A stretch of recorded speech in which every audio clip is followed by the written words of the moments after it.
Hello, everybody, it's Tim here again to another movie review, this time for Super Mario Brothers the movie.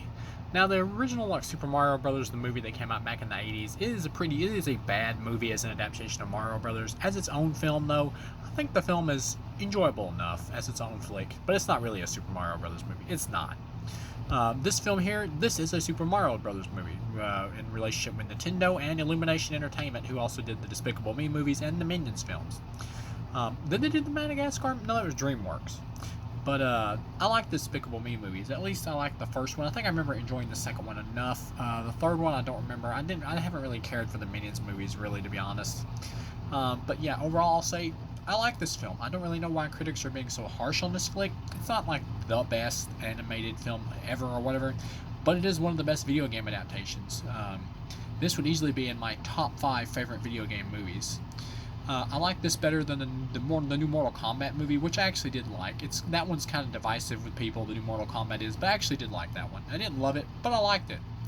I like this better than Sonic Part 1, which I also really liked, but I don't like this better than Sonic 2. I think Sonic 2 is still my favorite video game to movie live action adaptation. I also like Detective Pikachu. That was a good one. I didn't love that one either, but I liked it. That was a 3 out of 4 movie for me, Detective Pikachu. That was a good one. That would be in top 5 as well.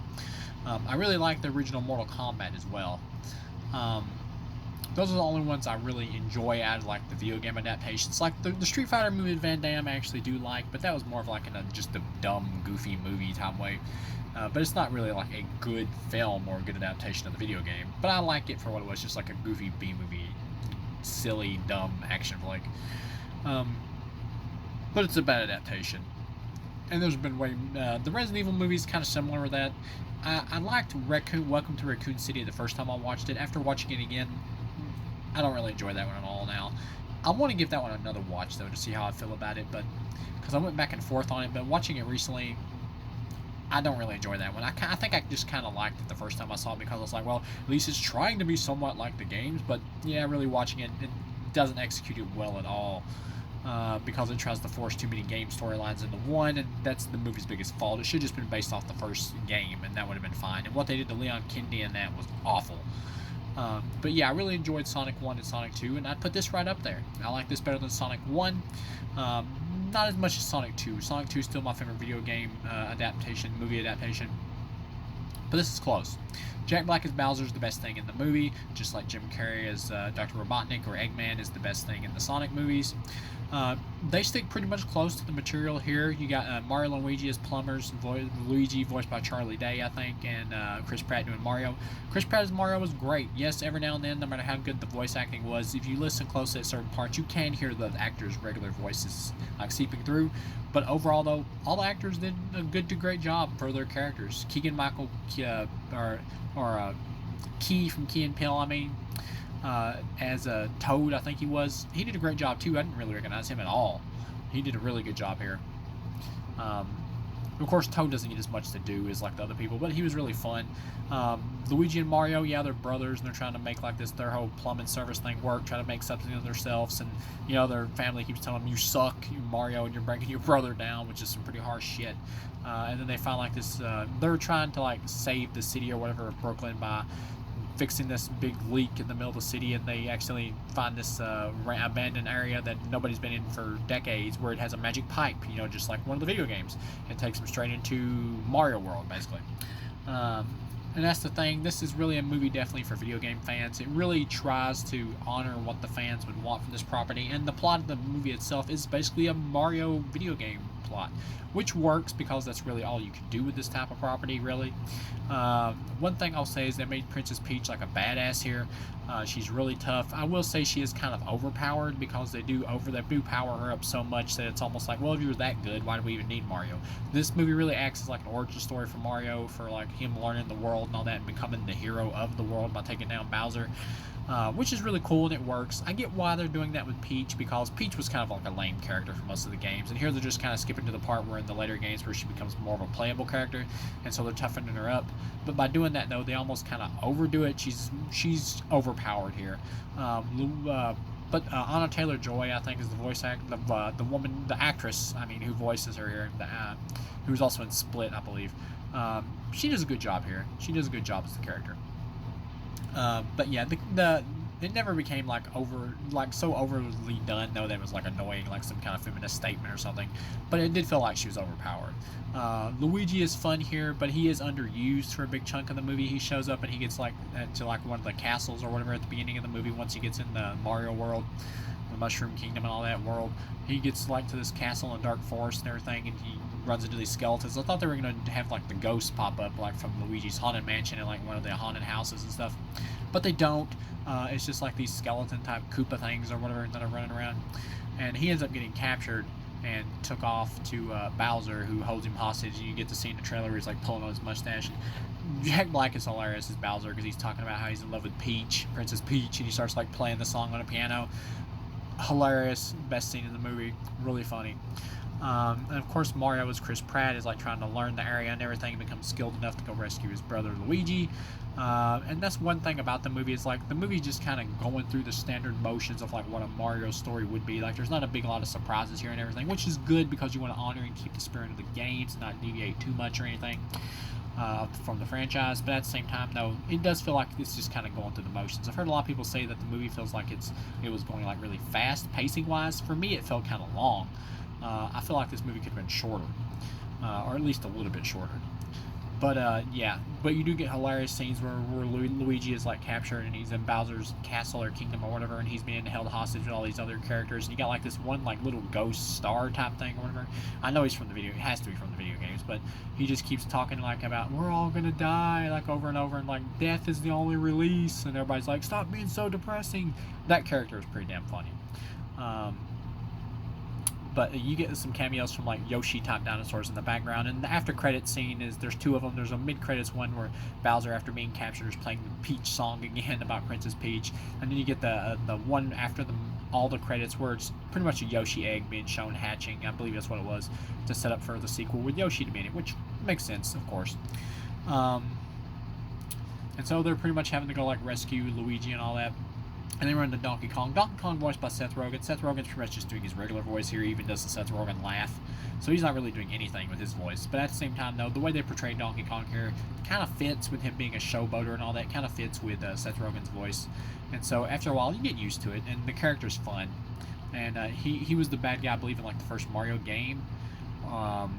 But here they have him be a villain for Mario because he has to fight him in order to like win over Cranky Kong. And you get a cameo from Diddy Kong.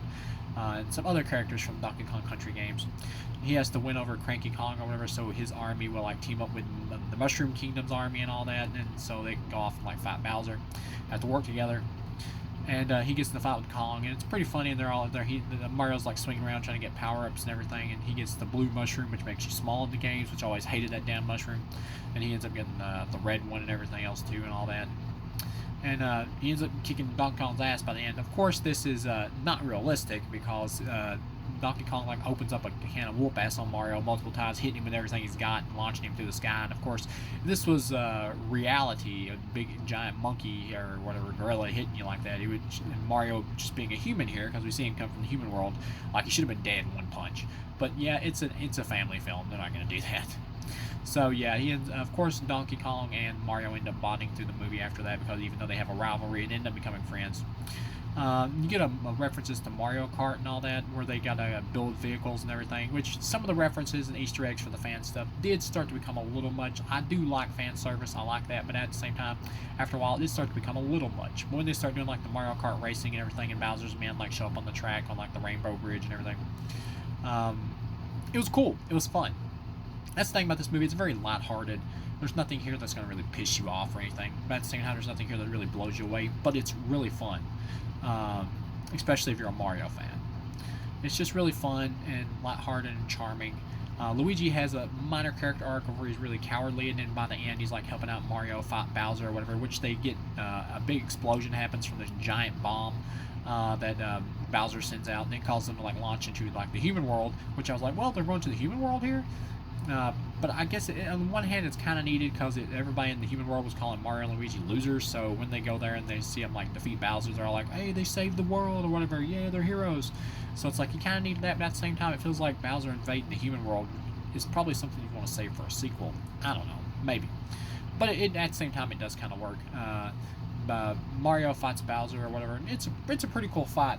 Bowser has like one of those stars from the game that makes you like invincible and all that, and that's what he pretty much found in the beginning of the game, beginning of the movie, that he's trying to get like Peach to marry him or whatever so they can conquer the galaxy using this star.